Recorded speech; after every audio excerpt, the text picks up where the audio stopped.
Next प्रश्न है आपका, चीन सभ्यता की राजनीतिक सामाजिक धारणाएं।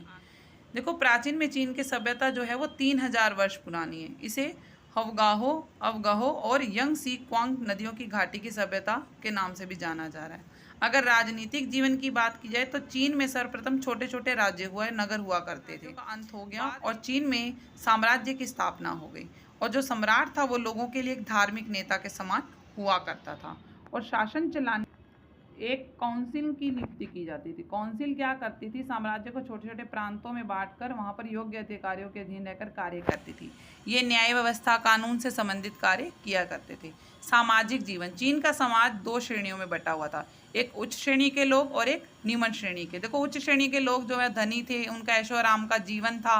और जो निम्न श्रेणी के लोग हैं वो किसान, मजदूर हो गए, व्यापारी हो गए, सैनिक हो गए, उनका जीवन अच्छा नहीं था। उस समय जो थे नाचना, गाना, तमाशा, घोड़दौड़, खेल, ताश खेलना, ये मनोरंजन के साधन थे। सिंचाई की जाती थी, नहरों के द्वारा कृषि की जाती थी, आंतरिक और बाहरी व्यापार दोनों थे।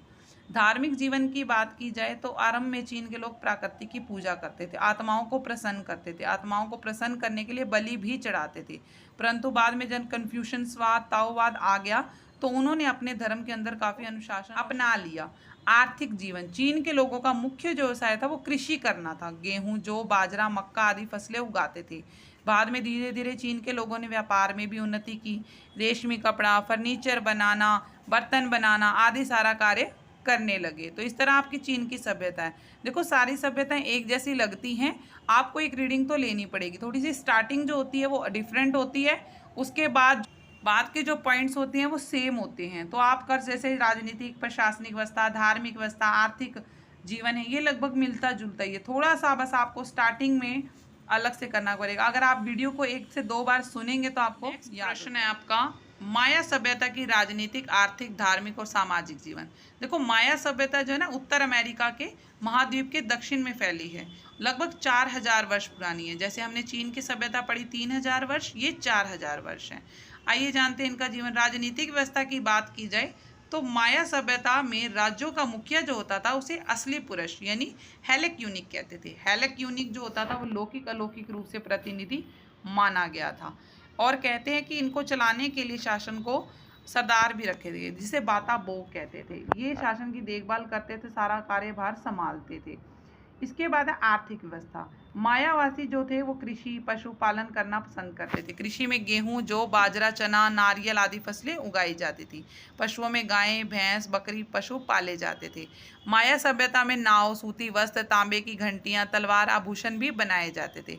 और जो किसान थे वो साधारण कच्चे घरों में रहते थे, जिन्हें ना कहा जाता था। अगर पूछ लिया जाए ना किसे कहा जाता था, जो किसान है ना, किसान में न ही आता है, तो जो किसान जो साधारण कच्चे घरों में रहते हैं उसे ना कहा जाता है। और जो इनकी चोरी हुआ करती थी जिसे स्कैब कहते थे।